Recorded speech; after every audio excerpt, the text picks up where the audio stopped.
चलिए जानते हैं आज देश और दुनिया की सिलेक्टेड काम की और महत्वपूर्ण 25 बड़ी खबरों को सिर्फ 10 मिनट में। पर अभी तक आपने इस वीडियो को लाइक नहीं किया है तो लाइक कर दें और इस चैनल को सब्सक्राइब भी कर लीजिए। सुप्रीम कोर्ट केजरीवाल की अंतरिम जमानत पर विचार करने को हुआ तैयार। चुनाव के चलते 7 मई को होगा फैसला। कहा गिरफ्तारी पर सुनवाई में समय लग सकता है। जी हां दोस्तों, दिल्ली शराब नीति मामले में अरविंद केजरीवाल की गिरफ्तारी और रिमांड पर सुप्रीम कोर्ट में शुक्रवार को 2 घंटे बहस हुई। जस्टिस संजीव खन्ना और जस्टिस दीपांकर दत्ता की बेंच ने कहा कि लोकसभा चुनाव को देखते हुए केजरीवाल की अंतरिम जमानत पर विचार किया जा सकता है ताकि वे कैंपेन में हिस्सा ले सके। बेंच ने कहा कि मेन केस यानी कि जिसमें केजरीवाल ने अपनी गिरफ्तारी और रिमांड को चुनौती दी है, इसमें समय लग सकता है। कोर्ट ने ईडी से कहा कि अगली सुनवाई में अंतरिम जमानत की शर्तों को भी बताया जाए। हमें अंतरिम जमानत देने या न देने पर अभी फैसला करना है। हम 7 मई को इस पर सुनवाई करेंगे। केजरीवाल की ओर से वरिष्ठ वकील अभिषेक मनु सिंघवी और ईडी की तरफ से एएसजी एसवी राजू ने सुप्रीम कोर्ट में दलीलें रखी। चलिए दोस्तों जान लेते हैं इसके बाद अगली बड़ी खबर। राहुल गांधी ने रायबरेली से नामांकन किया। सोनिया गांधी, प्रियंका गांधी मौजूद रही। प्रियंका बोली, हम सेवा की राजनीति वापस चाहते हैं। जी हां दोस्तों, राहुल गांधी ने रायबरेली से नामांकन दाखिल कर दिया है। उनके साथ सोनिया गांधी, बहन प्रियंका गांधी, जीजा रॉबर्ट वाड्रा मौजूद रहे। किशोरी लाल शर्मा ने भी अमेठी से नॉमिनेशन भर दिया। कांग्रेस ने नॉमिनेशन के आखिरी दिन रायबरेली से राहुल गांधी और अमेठी से किशोरी लाल के नाम का ऐलान किया। किशोरी लाल सोनिया गांधी के भरोसेमंद माने जाते हैं। दोस्तों शुक्रवार सुबह 9 बजे राहुल गांधी परिवार के साथ दिल्ली से रायबरेली के लिए रवाना हुए थे। 10:30 बजे अमेठी रायबरेली बॉर्डर पर स्थित फुरसतगंज एयरपोर्ट पर वे उतरे। एयरपोर्ट से सोनिया गांधी, राहुल गांधी और रॉबर्ट वाड्रा रायबरेली कांग्रेस कार्यालय पहुंचे। प्रियंका गांधी और राजस्थान के पूर्व सीएम अशोक गहलोत अमेठी गए। यहां किशोरी लाल के साथ रोड शो किया। चलिए दोस्तों जान लेते हैं इसके बाद अगली बड़ी खबर। सुप्रीम कोर्ट ने जीएसटी एक्ट के तहत नोटिस गिरफ्तारियों का डेटा मांगा। कहा लोगों का उत्पीड़न नहीं होने देंगे, उन्हें धमकी देकर परेशान किया जाता है। जी हां दोस्तों, सुप्रीम कोर्ट ने केंद्र से जीएसटी एक्ट के तहत 1 से 5 करोड़ रुपए के डिफॉल्ट के लिए जारी किए गए नोटिस और गिरफ्तारियों का डेटा मांगा है। कोर्ट ने कहा है कि कभी कभी गिरफ्तारियां नहीं की जाती, लेकिन लोगों को नोटिस जारी करके गिरफ्तारी की धमकी देकर परेशान किया जाता है। कोर्ट ने गुरुवार को जीएसटी एक्ट, कस्टम एक्ट और पीएमएलए के प्रावधानों को चुनौती देने वाली 281 याचिकाओं पर सुनवाई के दौरान यह टिप्पणी की। कोर्ट ने कहा कि हम नागरिकों की आजादी छीनने से बचाने के लिए दिशा निर्देश तय कर सकते हैं, लेकिन उनका उत्पीड़न नहीं होने देंगे। वहीं दोस्तों याचिकाकर्ता की ओर से पेश सीनियर एडवोकेट सिद्धार्थ लूथरा ने कहा था कि जीएसटी एक्ट के तहत अधिकारी अपनी शक्तियों का दुरुपयोग करते हैं। गिरफ्तारी नहीं की जाती, लेकिन लोगों को नोटिस जारी करके गिरफ्तारी की धमकी दी जाती है। यह लोगों की स्वतंत्रता को कम कर रहा है। चलिए दोस्तों जान लेते हैं इसके बाद अगली बड़ी खबर। चीन के मून मिशन को पाकिस्तान ने अपना बताया। 53 दिनों में सबसे अंधेरे हिस्से से सैंपल लाएगा चैंग ई6। भारत अमेरिका से पहले लॉन्च किया गया मिशन। जी हां दोस्तों, भारत के चंद्रयान 3 मिशन के बाद अब चीन ने भी अपना मून मिशन लॉन्च कर दिया है। इस मिशन का नाम चैंग ई6 मिशन है और इसे हेलांग द्वीप के वैनचोंग स्पेस साइट से लॉन्च किया गया था। ग्लोबल टाइम्स के मुताबिक इस प्रोब का लक्ष्य चांद के दूरी वाले हिस्से जहां अंधेरा होता है पर जाकर सैंपल इकट्ठा करके इन्हें धरती पर भेजना है। चीन का यह प्रोब 53 दिन तक चांद पर रहेगा, यानी कि 25 जून को यह धरती पर लौट आएगा। चैंग ई6 में पाकिस्तान का iCubeQ सैटेलाइट लगा हुआ है। इस सैटेलाइट में 2 कैमरे हैं जो चांद की सतह की तस्वीरें लेंगे। हालांकि पाकिस्तान का मीडिया इसे अपना मून मिशन बता रहा है। चलिए दोस्तों जान लेते हैं इसके बाद अगली बड़ी खबर। प्रधानमंत्री मोदी 14 मई को वाराणसी में नामांकन दाखिल करेंगे। 13 मई को काशी में रोड शो भी करेंगे। नामांकन से पहले काशी विश्वनाथ काल भैरव के दर्शन करेंगे। जी हां दोस्तों, प्रधानमंत्री मोदी 14 मई को वाराणसी लोकसभा सीट से नामांकन भरेंगे। नामांकन से पहले वे काशी विश्वनाथ धाम में काशी पुराधिपति और काल भैरव के दर्शन भी करेंगे। मोदी 13 मई को वाराणसी पहुंचेंगे और रोड शो भी करेंगे। दोस्तों आपकी जानकारी के लिए बता दें, देश के प्रधानमंत्री मोदी 2 बार वाराणसी लोकसभा सीट से सांसद बने हैं। वे 2014 में काशी से लोकसभा चुनाव लड़े थे, जिसमें उनको कुल 5,81,022 वोट मिले थे। चलिए दोस्तों जान लेते हैं इसके बाद अगली बड़ी खबर। मसाले बनाने वाली सभी कंपनियों की फैक्ट्रियों का इंस्पेक्शन होगा। फसाई ने कंपनियों के प्रोडक्ट्स की सैंपलिंग और टेस्टिंग का आदेश दिया।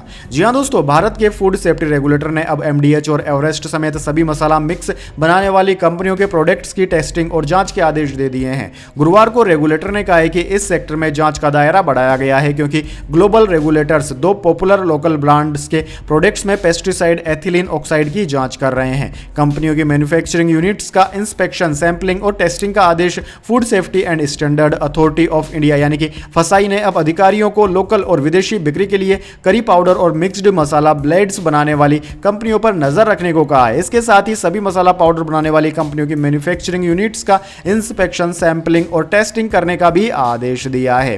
वैसे दोस्तों कमेंट करके बताइए, अगर यह कंपनियां मिलावट की दोषी पाई जाती है तो इन पर किस तरह की कार्यवाही भारत सरकार को करनी चाहिए। चलिए दोस्तों जान लेते हैं इसके बाद अगली बड़ी खबर। अडानी ग्रुप की 6 कंपनियों को सेबी का नोटिस, ट्रांजैक्शन और लिस्टिंग रेगुलेशंस के नियमों के उल्लंघन के आरोप पर मांगा जवाब। जी हां दोस्तों, अडानी ग्रुप की फ्लैगशिप कंपनी अडानी एंटरप्राइजेस समेत ग्रुप की 6 कंपनियों को मार्केट रेगुलेटर सेबी ने कारण बताओ नोटिस भेजा है। इन कंपनियों पर ट्रांजैक्शन और लिस्टिंग रेगुलेशंस के नियमों के कथित उल्लंघन के आरोप लगे हैं। दरअसल दोस्तों, Adani ports and special economic zone, Adani energy, Adani power, Adani Wilmer और अडानी टोटल गैस ने अपनी अपनी एक्सचेंज फाइलिंग में इस बात की जानकारी दी है।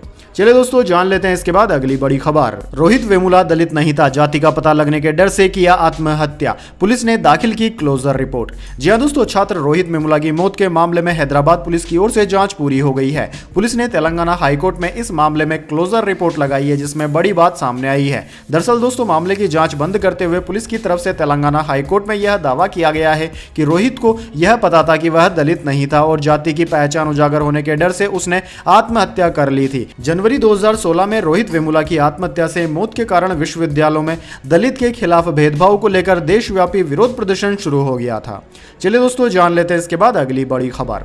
आईसीसी टेस्ट रैंकिंग में भारत दूसरे नंबर पर फिसला, ऑस्ट्रेलिया नंबर 1 टीम बनी। वनडे और टी20 में टीम इंडिया अभी भी टॉप पर है। जी हां दोस्तों, टीम इंडिया टेस्ट क्रिकेट की रैंकिंग में नंबर 1 नहीं रही। शुक्रवार को जारी ताजा रैंकिंग में ऑस्ट्रेलिया नंबर 1 टेस्ट टीम बन गई है। उसने भारत को 4 अंकों से पछाड़ दिया। हालांकि वनडे और टी20 में टीम इंडिया अब भी टॉप पर बनी हुई है। टेस्ट फॉर्मेट में ऑस्ट्रेलिया के 124 रेटिंग पॉइंट्स हैं, जबकि भारत के 120 पॉइंट्स हैं। इंग्लैंड तीसरे और साउथ अफ्रीका चौथे नंबर पर है। यह बदलाव आईसीसी रैंकिंग में सालाना अपडेट की वजह से आया है। इस अपडेट में भारत की 2020-21 में ऑस्ट्रेलिया के खिलाफ ऑस्ट्रेलिया में 2-1 से सीरीज जीत को शामिल नहीं किया गया है। चलिए दोस्तों जान लेते हैं इसके बाद अगली बड़ी खबर। सुप्रीम कोर्ट का हम नाम उम्मीदवारों पर रोक लगाने से इनकार, कहा राहुल या लालू नाम वाले दूसरे उम्मीदवारों को चुनाव लड़ने से नहीं रोक सकते। जी हां दोस्तों, सुप्रीम कोर्ट ने चुनाव में एक जैसे नाम वाले उम्मीदवारों पर रोक लगाने की मांग वाली याचिका खारिज कर दी। शुक्रवार को justice BR Gavai, justice Satish Chandra और जस्टिस संदीप शर्मा की बेंच ने कहा कि अगर किसी का नाम राहुल गांधी या लालू यादव है तो उन्हें चुनाव लड़ने से नहीं रोका जा सकता। कोर्ट ने कहा कि बच्चों का नाम पिछले उनके माता पिता रखते हैं। अगर किसी के माता पिता ने किसी अन्य के जैसा नाम दिया है तो उन्हें चुनाव लड़ने से कैसे रोका जा सकता है? क्या इससे उनके अधिकारों पर असर नहीं पड़ेगा? बेंच ने याचिकाकर्ताओं से कहा कि आप जानते हैं मामले का हश्र क्या होगा। सुप्रीम कोर्ट की फटकार के बाद याचिकाकर्ता ने अपनी याचिका वापस ले ली। चलिए दोस्तों जान लेते हैं इसके बाद अगली बड़ी खबर। स्वामी प्रसाद मौर्य पर युवक ने फेंका जूता, मंच से भाषण के दौरान हुआ हमला। जी हां दोस्तों, राष्ट्रीय शोषित समाज पार्टी के राष्ट्रीय अध्यक्ष स्वामी प्रसाद मौर्य पर युवक ने जूता फेंक दिया। पार्टी के प्रत्याशी होतम सिंह निषाद के पक्ष में स्वामी प्रसाद मौर्य सभा को संबोधित कर रहे थे। इसी बीच भीड़ से उठकर आए युवक ने स्वामी प्रसाद मौर्य के ऊपर जूता उछाला, जिसके ठीक बाद थाना पुलिस ने युवक को दौड़कर पकड़ा और हिरासत में ले लिया। दोस्तों आपकी जानकारी के लिए बता दें, थाना डोंकी क्षेत्र के माता सती मंदिर पर पार्टी अध्यक्ष स्वामी प्रसाद मौर्य सभा को संबोधित कर रहे थे। चलिए दोस्तों जान लेते हैं इसके बाद अगली बड़ी खबर। 17 घंटे तक प्रदर्शनकारियों के कब्जे में रही अमेरिकी यूनिवर्सिटी। प्लानिंग के तहत छात्रों ने किया था कब्जा। अब तक 2000 से ज्यादा फिलिस्तीनी समर्थक छात्र हुए गिरफ्तार। जी हां दोस्तों, अमेरिकी यूनिवर्सिटी में फिलिस्तीन के समर्थन में छात्र आंदोलन जारी है। पुलिस ने अब तक 2000 से ज्यादा प्रदर्शनकारियों को गिरफ्तार कर लिया है। गुरुवार को पुलिस ने कैलिफोर्निया यूनिवर्सिटी को प्रदर्शनकारियों के कब्जे से आजाद कराया। इस दौरान 100 से ज्यादा छात्रों को गिरफ्तार किया गया। यूनिवर्सिटी के हैमिल्टन हॉल को प्रदर्शनकारियों के कब्जे से छुड़ाने में पुलिस को कड़ी मशक्कत करनी पड़ी। न्यूयॉर्क टाइम्स के मुताबिक करीब 17 घंटे तक यूनिवर्सिटी का हैमिल्टन हॉल प्रदर्शनकारियों के कब्जे में था। अब इसे लेकर नई जानकारियां सामने आई है। दरअसल दोस्तों, पुलिस ने कोलंबिया में गिरफ्तार किए गए आधे से ज्यादा छात्रों को रिहा कर दिया।